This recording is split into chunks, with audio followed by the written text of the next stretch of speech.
Coming up on this episode of the Social Hour, Path 3 is live, and Amber and I are going to talk about what's good and what's not so good. Plus, Facebook and Google Plus both got big design upgrades. They're neck and neck, it's heating up, and the Marissa Mayer work-from-home backlash continues. Plus, something called a Me Cam. All that and LinkedIn groups. How do I use them? Up next. Netcasts you love. From people you trust. This is Twit. Audio bandwidth provided by the new Winamp for Android, featuring wireless sync and one-click iTunes import. Now with free daily music downloads and full-length CD listening parties. Download it for free at winamp.com/Android. Bandwidth for the Social Hour is brought to you by CacheFly at CacheFly.com.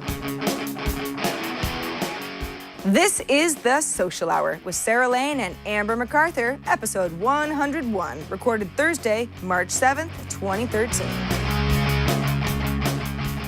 This episode of the Social Hour is brought to you by Audible.com. To download a free audiobook of your choice, go to audiblepodcast.com/social hour. And by Squarespace, the all-in-one platform that makes it fast and easy to create a professional website, blog, portfolio, and now an online store. Check out their new commerce solution so you can start selling your stuff immediately. For a free trial and 10% off your first purchase on new accounts, go to squarespace.com and use the offer code SOCIALHOUR3. Hey everybody, welcome to episode 101 of the Social Hour from Twit World headquarters in Petaluma, California. I'm Sarah Lane. And I'm Amber MacArthur from Toronto, Ontario, Canada. Hello, Sarah. How are you doing? How's your week? I am very well, Amber. Thank you so much. How's yours? I know you've been conferencing this week. I have been conferencing in my own city. It's funny. I've been at two conferences, both in the same place in Toronto at the Metro Center, one in the North Hall, another in the South Hall. One was a mining conference with almost 40,000 people. I'm sure you can imagine how big that is, and really interesting. And the other one was about the future of retail. It's an event called DX3, and I have sort of a makeshift studio there where people come up and I interview them on a little stage. And I probably did maybe 30 interviews with different startup founders and VCs, and so interesting. I just sit there all day and people come up and I interview them. So that's super fun for me. And, I'm a little conferenced out though, Sarah. I have to say, after 4 days, in a convention center, you're just like, I want air. Light. Oh, yeah. Wait, Amber and I were just talking before the show that, starting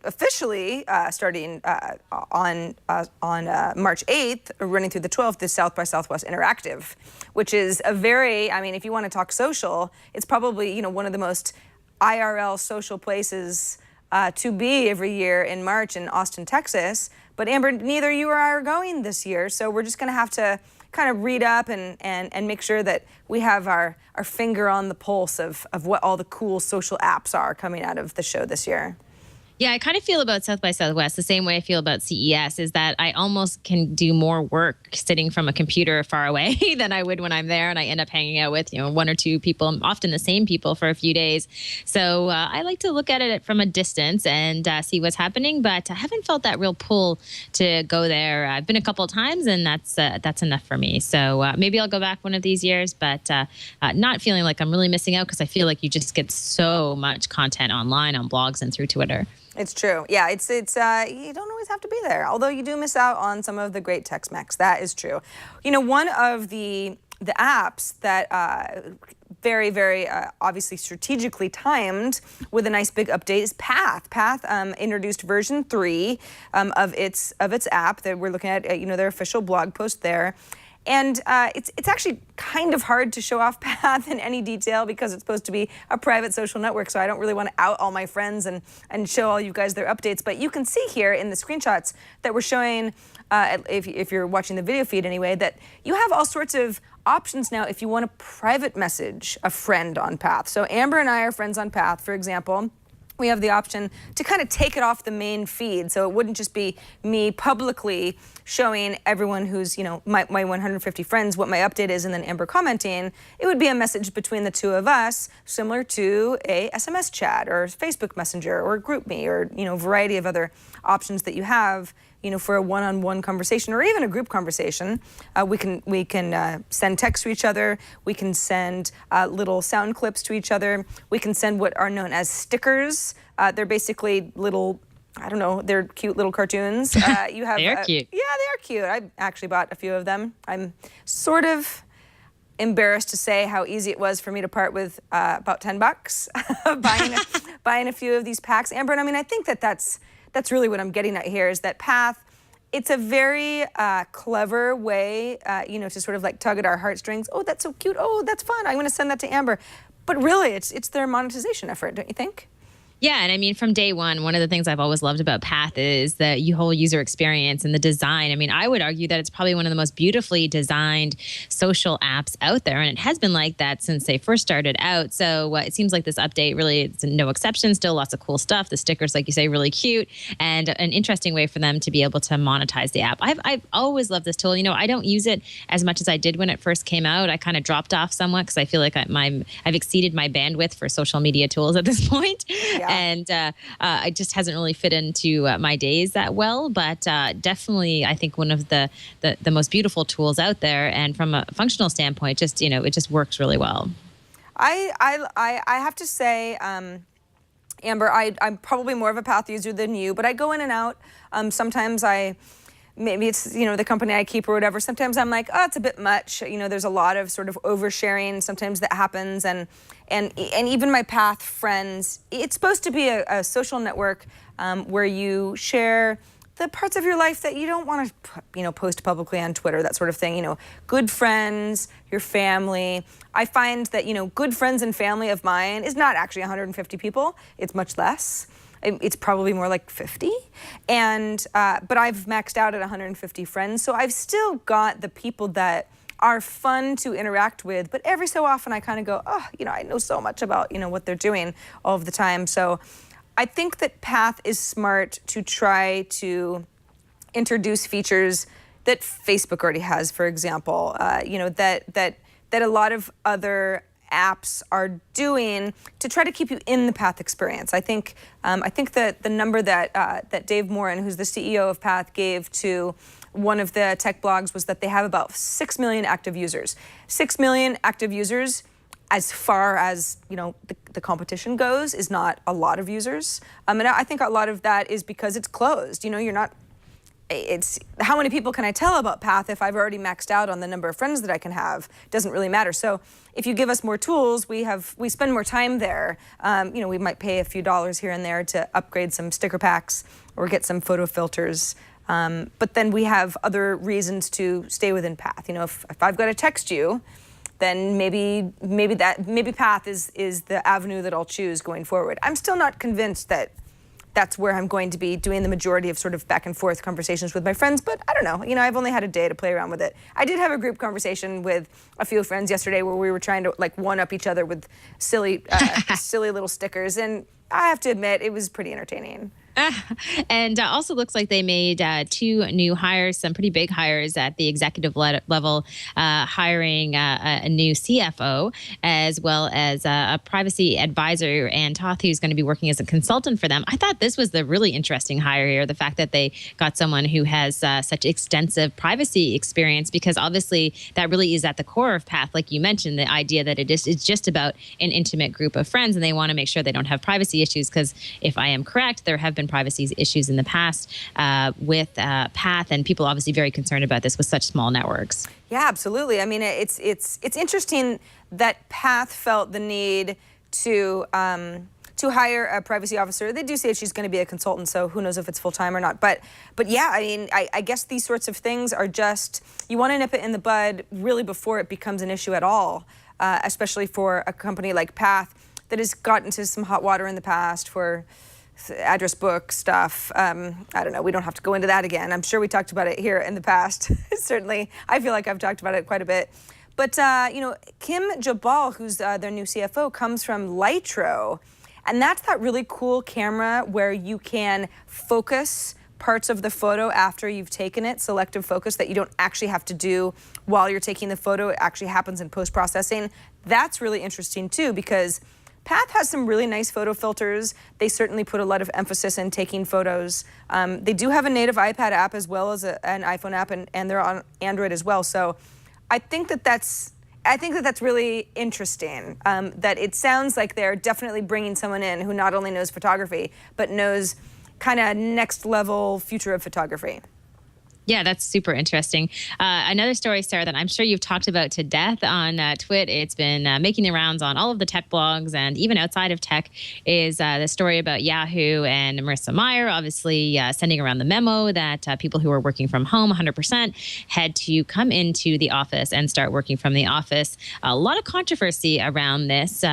It's funny because I know everybody has opinions about this. My gut when I read it, and I've read more and more about it since she sent out that initial memo, it's just that really she was only talking about 200 people. So I have to kind of wonder why she sent around that company memo, and also why they couldn't maybe deal with 200 people, not necessarily individually, but it's really not that many people. And I'm sure there's a good percentage of those people who are working okay from home. So the whole story is just a little odd. And then you have the added controversy about her building a little nursery beside her office, obviously bringing her home life into the office, which many people can't do now. I don't know. What do you think, Sarah? I have a lot of opinions on this, but I'll throw it back to you. Well, yeah, and I think that a lot of the opinions, especially that are mixed, come from people who are. I've got families. It's if you allow me to work from home and I'm working really hard, and it keeps me from that many more hours of daycare, that sort of thing. Life is difficult, and we have a lot of things to juggle, and families in particular can prove challenging when you're working full time. I do get that. At the same time, there's in this New York Times article just kind of about Yahoo defending itself about these practices. People saying, "How could she do this?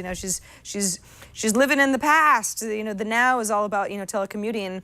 Is that parking lots and entire floors of cubicles were empty because people were leaving early, because they were just used to it, because they were sort of disillusioned with Yahoo. And then, of course, you've got the 200 people who had work-at-home arrangements. But some were found to be doing work on the side and, maybe doing the bare minimum for the company, or, less than Meyer would like. And I think that, I work from home for Twit some of the time, and I am extremely appreciative of it. And I'm absolutely, at times, a lot more productive, just, kind of being in my own head. So I am absolutely a proponent of having a home office. But I think if you've got a big company like Yahoo that has this culture that's just really floundering, and she's trying to run a tight ship and get everybody back into shape and get creative and let's get excited. And if she walks into Yahoo headquarters and it's like, where's everybody? You can't track people down. You don't know what they're doing. And doesn't seem people are giving 110%. I can see where she'd say, at least for 6 months or something. If everyone's coming together and we're collaborating as a team and get everything cohesive again, I can see why Yahoo chose this option. See, I think the biggest issue for me really is that little piece of the story, and I don't think we have all the details about her building the nursery beside her office, like a small nursery just for her child. And here's my issue with all of this. We look at how much she's getting paid, and we know she just got $1 million bonus after 6 months of being with the company. And if we look at this article on All Things D, she's eligible for up to $2 million in annual bonus. In fact, she got stock options and compensation worth $56 million, including $14 million to make up for lost earnings when she left Google. And all I'm thinking to myself is, how could you have the nerve to actually build yourself a tiny little nursery for your child? If you want people to come back to work, it's not a difficult thing. Lots of companies do it. They have daycares on site. So it would be interesting to invest some money into having a daycare where everybody's kids could come, and that would be more incentive maybe to come back into the office space. So the timing of these two pieces of information, as well as her past history saying she didn't really need a mat leave, I think unfortunately it just angers a lot of working moms especially. And I wonder if maybe she needs a good publicist to kind of soften things up somewhat. Yeah, you are right. That and I've heard this from other people before. It's just you can't say, hey, you gotta, be here, I'm here, and then, have a nursery for your kid and, a full-time nanny and that sort of thing, and then expect other people to be able to follow your lead, because that sort of thing is expensive and it's just not realistic. And yes, when you hear things like, wow, that's quite a bonus package that you got there, boss lady, Maybe if you took even just a little less, or somehow, the company funneled some funds into a daycare center for employees, people would be a lot less likely to mumble and grumble about having to come into the office. Yeah, I think that there is a PR issue with this whole story. The timing of it is unfortunate, but I do understand the idea. If a company is just kind of like, if it just seems like a mess, you kind of just want to get everybody on the same page again, and hopefully have a daycare center at the same time. Yeah, I mean, again, I think a lot of things could have been smoothed out just with, maybe the language she had chosen in the memo and, kind of showing the upside and all those types of things. But, I'm going to be honest, and I first met Marissa Mayer years ago when I was working down in San Francisco, I think maybe in 2000 when she was in her early days at Google. And, she's kind of a tough cookie. I wouldn't say she was the softest, most human person in the world who I've ever met. So not a big surprise for me, but I think in this role, people just kind of expect more. And, hopefully this is a bit of a learning lesson for her that she just has to be a little more delicate now that she is kind of, she wasn't the head of Google, obviously. She was very high up at Google, but now she's kind of running the show. And I think people expect a little bit more as far as the way that she deals with certain issues like this. And I think she can do better. Well, you heard it here, Marissa Mayer. Amber's got some... I'm sure she's listening. Yeah, of course she's listening. This is the social hour, and Yahoo wants to be a social company. I think they do anyway. They've got some social properties. Speaking of social, Amber, Google Plus, always rolling out the updates. They never stop. There's another company rolled out some updates today as well, but we'll get to that a little bit later in the show. This is all about Google Plus, updating a few things. Local reviews tab. You've got larger cover photos for profile pages and a redesigned About tab. Brian, can you pull up my computer? I can at least show you my profile page. All right, that's a big one. That's actually a really old picture of me. It's not necessarily the one I would have chosen. It used to be kind of almost like a banner. It was about this big, and now it's huge. So this is the new cover photo, so that's fine. Okay, here are my posts and everything. And the About page, if you go ahead and click into that for my profile, this is, everyone's profile. This is, it's just cleaned up a little bit. It's pretty nice. There's people who are in my circles and sort of my story and work history, education, places I've lived. I mean, all of this information was already on Google+. It just looks a little nicer. You've got kind of, the colors of the rainbow that is very Google associated with this. What's really neat, though, is where are we? Offers. If you go ahead and click the More tab, the drop-down menu, we've got something called Offers. And if you click into that, these are localized offers for me.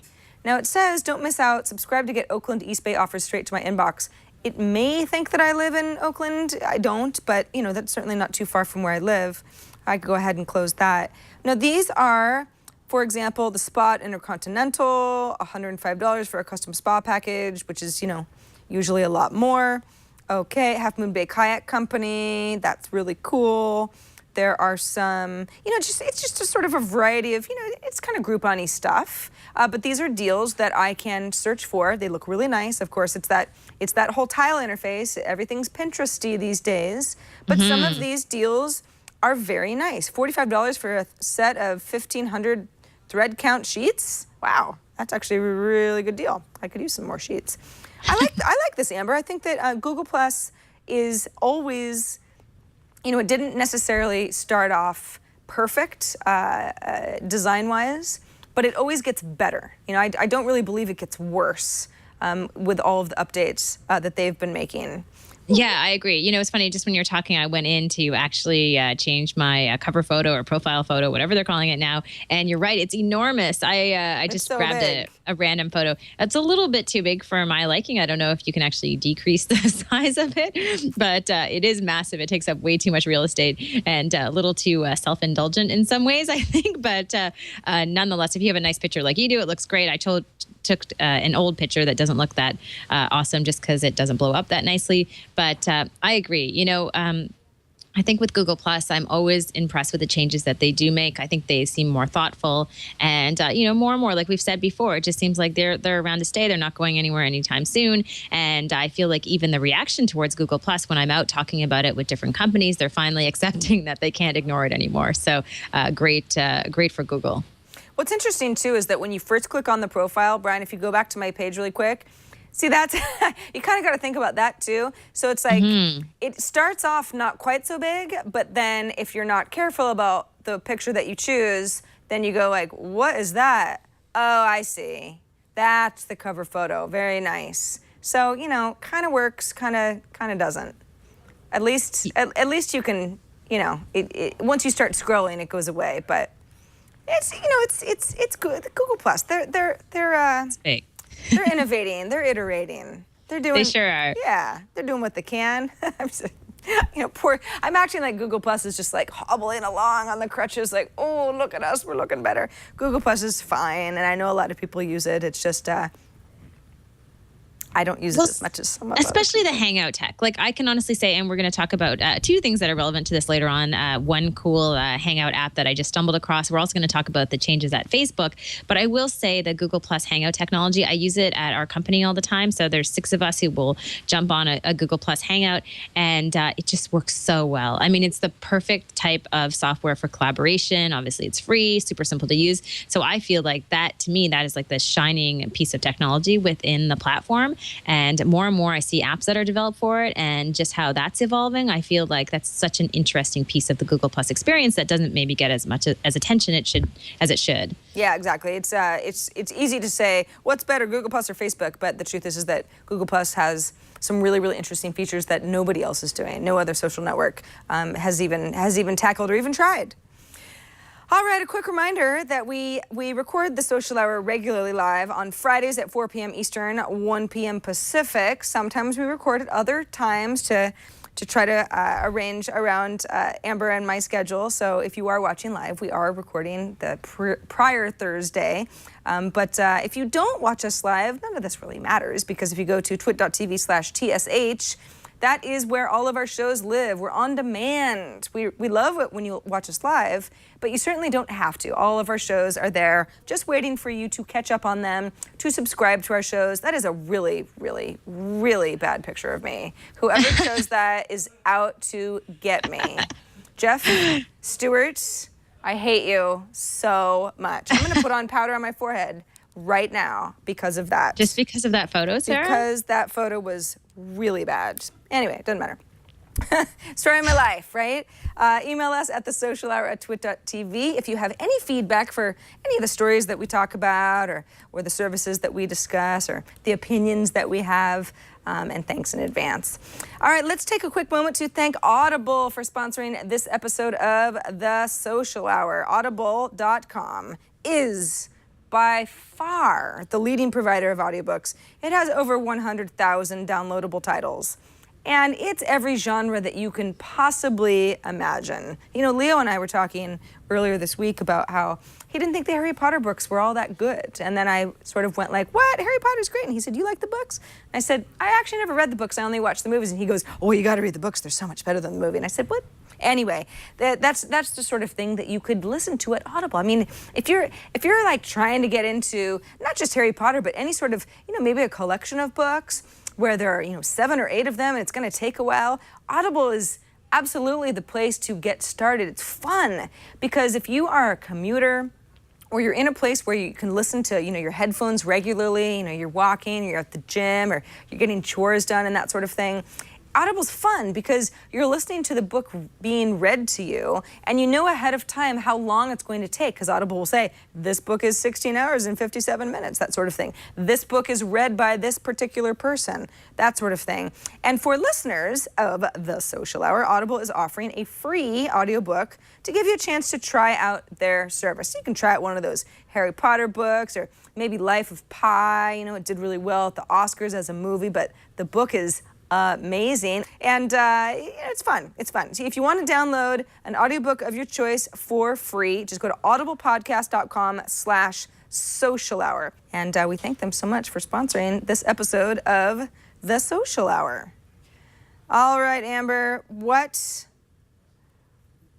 do I do with LinkedIn groups? Because I want to use LinkedIn because I know it's a very rich service and it's very active. But I need a little help.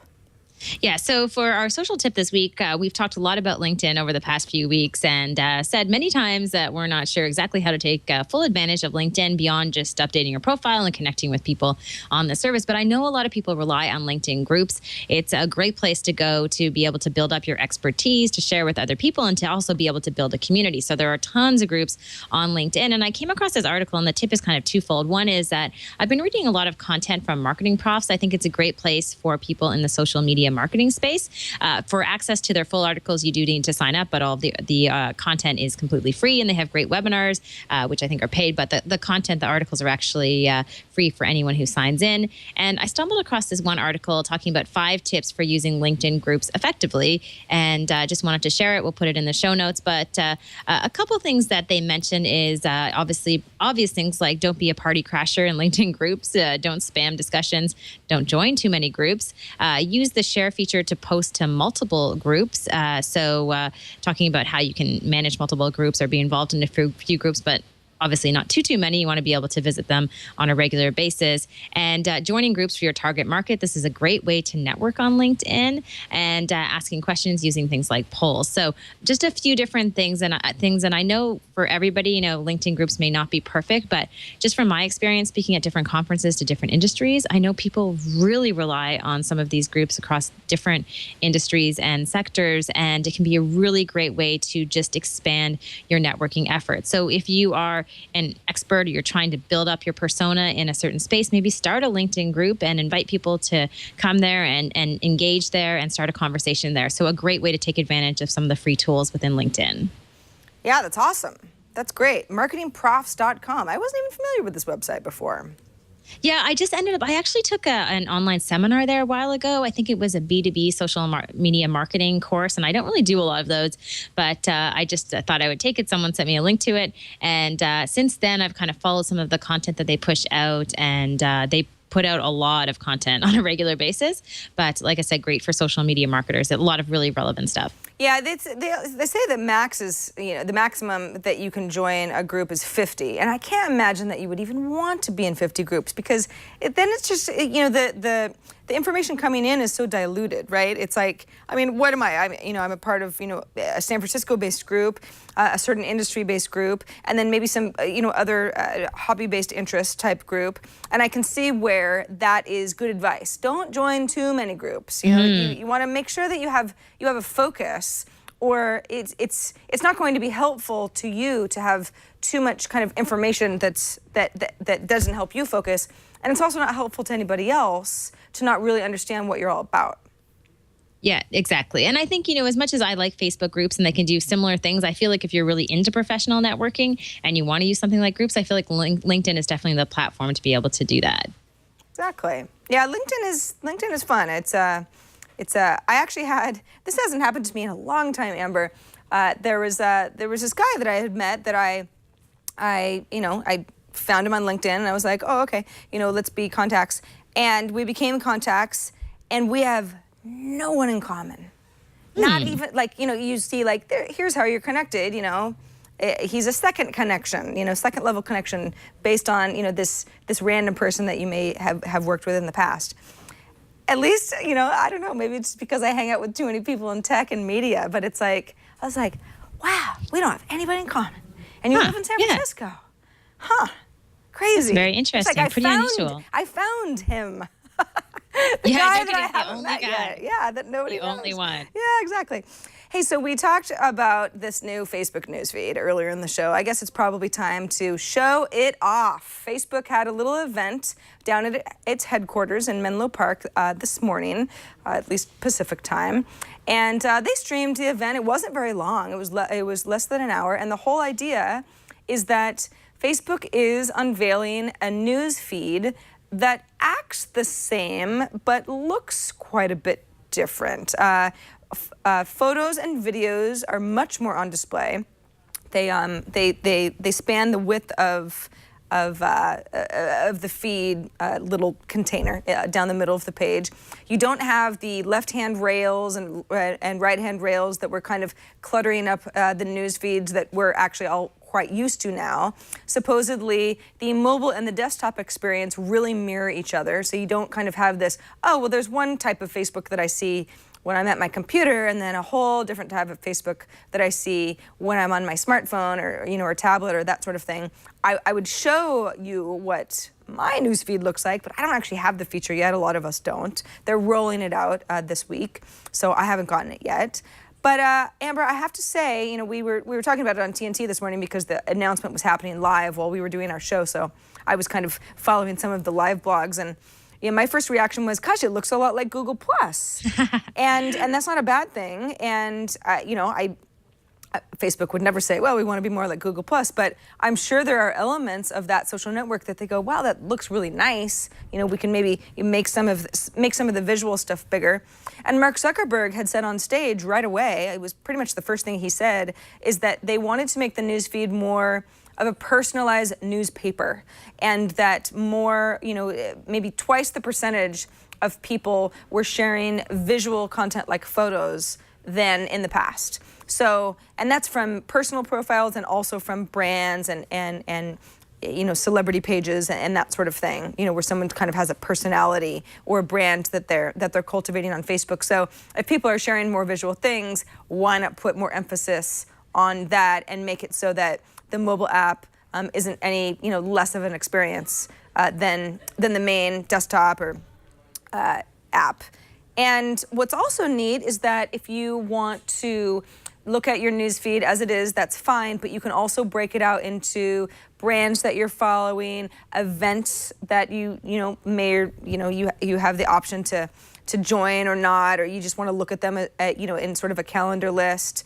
What else? Music-based feed. So it's like you're now going to have all these options where before it's sort of like there's this algorithmic feed and some stuff is promoted and everything's all in there and I'm missing things and friends update photos and they're not necessarily going to be in my news feed. You have a lot more options to sort of section out what you feel like looking through at any given time. And that includes one feed that is a chronological, basically just feed, very Twitter style, of everything that all your friends are posting, if that's the way that you want your news feed to act. Because that's something that I think a lot of people, you may want it, you may not, but it's nice to have the option. Yeah, definitely. Sarah, I was able to get the new look based on just a Mashable article that I read. You just go to facebook.com/about/newsfeed and you go to the very bottom of the page. It's kind of hidden and you click on a link that says try it out, I think. And well, I was not given the option to try it out. I was given the option to put myself on a list. Yeah, I don't know. I think when I did it, it actually it turned my page. I don't think it actually turned it. It did turn my page into the new design, so I was able to access it. Well, aren't you just I don't know. So special, Amber MacArthur? Who knows what's happening? I know, it's so bizarre. But the funny thing is, and I was thinking about it, because obviously I love looking at images online. I know that this is so important in the social media world because that's how people are sharing. And then I'm looking at my feed and I'm thinking, who am I following? Because these images are crap. And I think one of the reasons I like Instagram is people kind of take the time to be creative and post stuff that's interesting. But when I see my Facebook images that big, I realize that most of the people in the network that I'm following don't post beautiful images. They're just kind of random pictures of random things, and it's just not all that interesting. So I think with Facebook, in some ways, it's such a general audience for so many people. Their friend list has expanded well and bloated well beyond 100, 200 people, that when you see the images that big, maybe I'm following the wrong people, but the content, it doesn't look that good. It highlights the bad stuff. Well, that's an interesting, that's right. It's like the content itself has to be pretty nice. Obviously, everything that Facebook is showing you on its sort of, if you go to facebook.com/newsfeed that we were looking at earlier, everything looks really great because that's obviously, they're not going to put a bunch of crappy pictures up there. So yeah, it'll be interesting to see going forward if this makes everything look better or if it actually, as you said, highlights the subpar photo skills of a lot of people or the things that people are sharing. I like the option part of this does appeal to me because I even have people who will say like, you never smile at the pictures of my kids, and it's like I didn't see that picture. If I go to their profile, I will see these pictures, but it's just the way that the news feed is. It's like, I don't know, I'm getting probably half the stuff that's being shared with me, if that, and some of it's promoted, and there's brands in there. I follow a lot of cat accounts and this and that. So it is a little bit of a mess. So I like, rather than making me choose, how do you want your view to be? How about there are a variety of tabs, so you can look at your news feed and digest it several different ways. And I think that's smart for Facebook. Yeah, one thing too, they have, appears to be a lot more room for ad space on the right-hand side in the right-hand column. So a good chunk of your right-hand column is devoted to ads. Obviously, great for advertisers in terms of having more prominence. The ads look a little bit larger. I don't know the exact dimensions as far as how much space they're giving to advertisers, but it's really more prominent even than it was before. But I agree with you. I like the ability to be able to filter some of the content coming through to get exactly what I want. So for the most part, I think it is a good move, and I think you're bang on. Everybody says that it looks like Google Plus, and it definitely has some elements of the Google Plus experience. Yeah, definitely. I said this morning something about like, well, if Facebook wants to be more like Google Plus, they're smart to roll out a lot of features that Google Plus already has before people realize that Google Plus is awesome. And I know that that's, a lot of people go like, Google Plus is awesome. And there are just a lot of people in the general normal populace that is not using Google Plus that definitely is using Facebook. So there you go. Facebook is they're trying to have a nice cohesive experience on mobile. I appreciate that. So yeah. Speaking of Google, Google property, we got a video actually from Grandpa Chris. He lives up in Amber. I don't know if you've heard of Fenelon Falls, Ontario. Yes, it's beautiful. Actually, it's not that far outside of Toronto. I have a friend who has a cottage up there. So my friend is not Grandpa Chris, but right. I've been there once before, and it is a beautiful place. Nice. Well, Grandpa Chris says he's making videos as a hobby, and he'll tell us a little bit more about that. But he's basically uploading videos, and he's getting a little frustrated with the lack of views that he's getting. So, Grandpa Chris, tell us what the issue is. Congratulations on your first 100 shows. Oh, thank you. I have a quick question from Grandpa Chris here. I have a website that I use for promoting our little village of Fenelon Falls. It has a character in it called Max T. Mouse. I wondered if you could give me some hints on how to get more people to see the videos I make on Max T. Mouse. Thanks a million. Bye for now. Bye, Grandpa Chris. Now, he notes in his email that he says that stuff that he tags the videos with are usually tags that Google is suggesting. Okay. So that may be part of the issue because I'm not sure if Google is, if you're kind of like a character that's like a mouse and, you're visiting local businesses and, your description might make it sound like, I don't know, maybe it's more like an animal-based type of a thing that could be putting you in sort of tag categories that are not relevant. But I think probably, if his whole thing is he likes his town, he wants people to know about it, there are a lot of cool local businesses and things going on, getting those people, if of course they are involved in social media, to link to these videos, that's some of the best outreach that you can do because it takes a village, right? It's not just it's not just Chris. It's a variety of people who are spreading the word. Amber, what's your gut on this? Well, my first reaction was Grandpa Chris is awesome. What a great name and brand. And I kind of wondered, why don't you use Grandpa Chris maybe as the brand out there? Because like you mentioned, the other brand could be mistaken for a whole variety of things. Other than that, I think it seems like just based on a quick search I just did that most of Grandpa Chris's efforts are on YouTube. And we know it's hard to kind of get people to come into the YouTube community unless you have a big following already.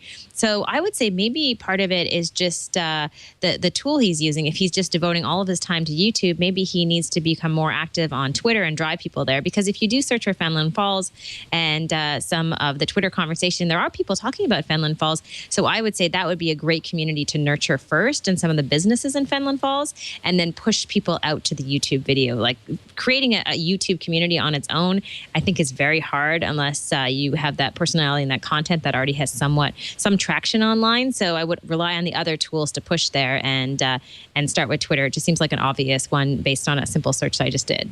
Yeah, I agree. The videos themselves are, it's hard to say, all right, well, this is going to be my community on YouTube because YouTube's tough. It just is. But if that's supplemental content to something bigger, and the goal, of course, having more people come and visit, and you bring up tourism and you get local businesses to get more patrons, then yeah, there are other forms of social media that you probably want to append onto these videos as well, and get the pharmacy or the shoe store or the people who are running I don't know if they have lakes there, Amber, the kayak business to spread the word as well. If you've got a video that they're involved in and they're featured on and they feel like they're proud of their business as well.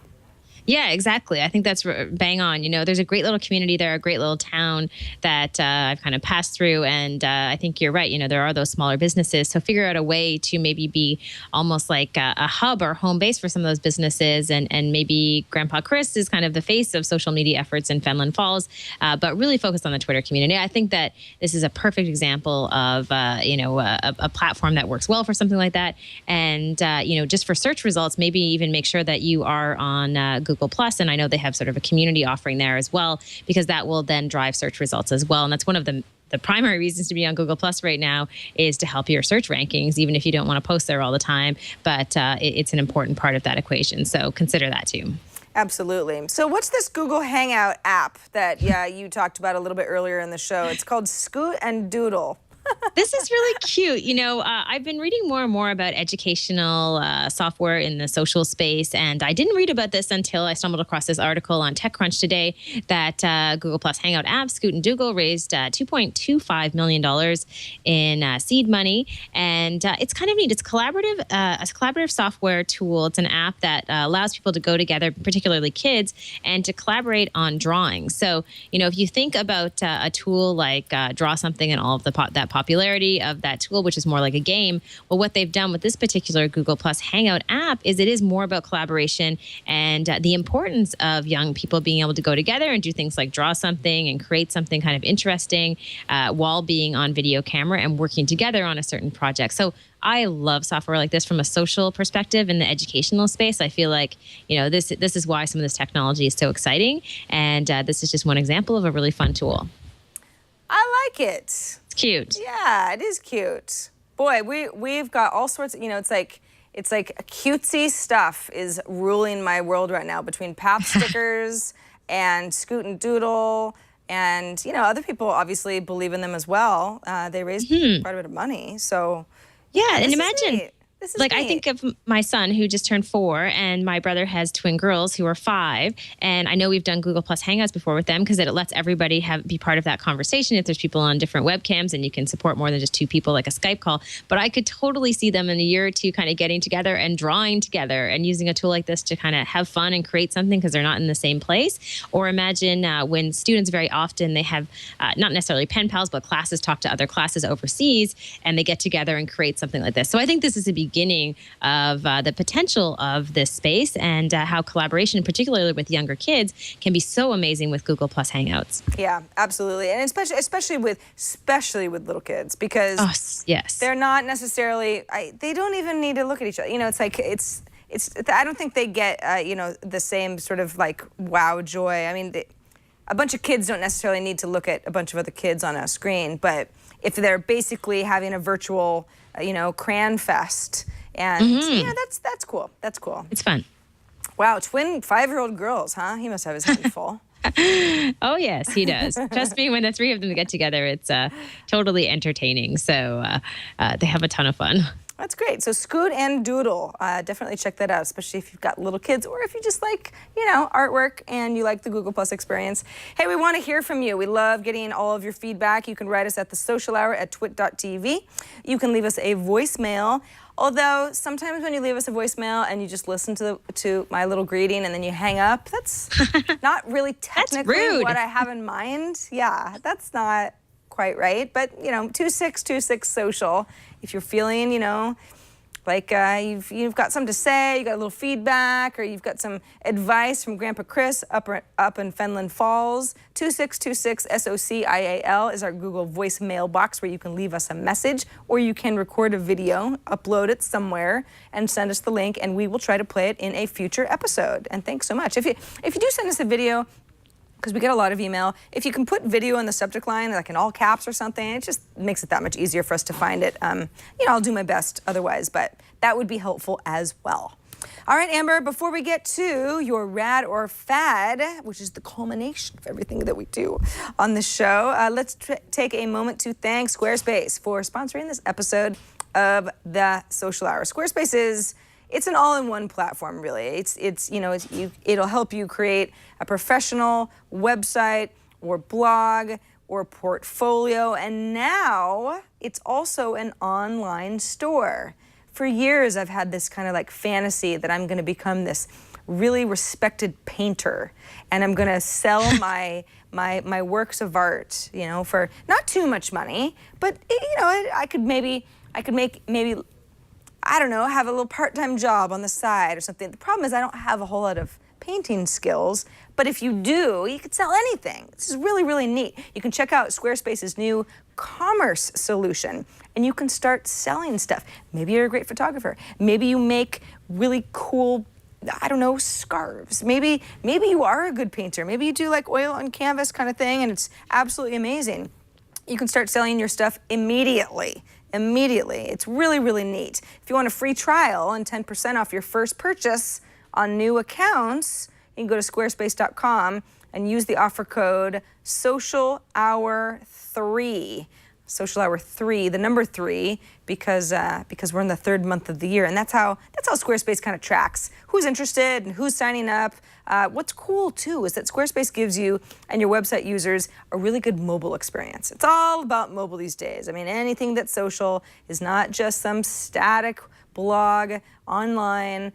Squarespace knows that people are going to be accessing your site, whether you're selling something or telling stories or anything in between, from a variety of sources, and it's got to look good on mobile as well. So that's kind of the deal with Squarespace. Plus, they've got all these awesome fancy widgets for social people like us. So you're active on Facebook, you're active on Twitter or on Reddit or a variety of different places. You can have all that stuff kind of dynamically moving and updating on your site as well. So it's not a static place; it's a very dynamic place. And if you have ever spent any time just looking at some of the templates that Squarespace will start you off with, they are beautiful, especially if you're selling something, because you kind of go like, well, I mean, you've got all this great stuff that you think that people will like, but it's got to be displayed in a professional way or people are not going to take you seriously. Squarespace has beautiful templates. You can customize them to your heart's desire, but some of them are so nice right out of the gate that you don't necessarily feel like you need to or want to. That's helpful as well. As I said before, go to squarespace.com, sign up for a free account. You don't need a credit card or anything like that. You can just try out Squarespace, start building your website, start putting together that online store. And if you decide to purchase a plan, use the offer code SOCIALHOUR3 and you'll get 10% off your first purchase on new accounts. By the way, they have monthly and annual plans, so you've got some choices there. And don't forget, free domain registrations from Squarespace as well if you've got annual plan customer subscriptions. Again, that's squarespace.com, and that offer code is SOCIALHOUR3. Everything you need for the best website you could possibly make. Thanks to Squarespace. All right, Amber, what do we have for your rad or fad this week? I cannot even tell if this is real or not. And I'm increasingly coming across articles like this on blogs where they talk about gadgets, and I don't even know if they've actually made them or if it's a joke. This one was on Read Write Web, or Read Write as I guess they call themselves now. And it's called the Me Cam. And basically, this is a camera that allows you to stream. Oh, hold on a second. I'm there too. And if the video is going automatically, I hate that. And it's a camera that allows you to stream live to different social media networks. It has actually a bunch of different cameras, and it's like a little helicopter that flies overhead and follows you around like a floating paparazzi. Wow. Need I say more, Sarah? Wow. Hey, Brian, can you play that video? Shaping key consumer electronics trends, we have consistently delivered products on the cutting edge of technology. Today, people capture and share their photos and videos using archaic methods and with mixed results. At Always Innovating, we have the solution. We introduce the MeCam Self-Video Minicopter. This isn't real, is it? Launches from the palm I don't of your know. hand Oh and my hovers gosh. instantly. The MeCam streams video to your phone or tablet to capture your every moment. Your new MeCam videos are I easily mean, shared I know on people who all would love social this. media platforms. That's the No problem, remote Sarah. So do control. I. You take control of the copter with voice commands. No. Or the MeCam automatically follows your every movement. All our innovations are ready for new licensing to manufacturers and social media companies. Get ready to MeCam yourself. I'm ready. So AlwaysInnovating.com. Yeah, I mean, so- are we getting, is that real? Well, here's the thing. okay. If you dig through their site, they do have some more information. It looks like they're trying to license it to someone. So maybe they've built a prototype. That's kind of all I can get out of them as far as reading the article, a couple of different articles that I read online. Also that they plan to potentially sell it for about $49. And it seems partially a joke. But I think the funny thing is that people, like you said, they would love this and they would actually use this. And I don't know. I mean, this is the thing. Like it's a sad reflection of the state of our society in the social media space that someone would need something like this, but it might be popular. I don't know. I have a friend who's been taking a lot of, like, he calls them drone-stagram or something, pictures where he's got this, you know, it's like one of these little helicopter things that's got a camera attached, and he's taking these, you know, beautiful sort of overhead pictures of the beach and that sort of thing. So this, it seems like just more of like a, oh, okay, it'd be more of a live streaming aspect or you know, or photos, that sort of thing. It could be cool. I mean, I don't know how much like bird's eye view stuff is, I don't know.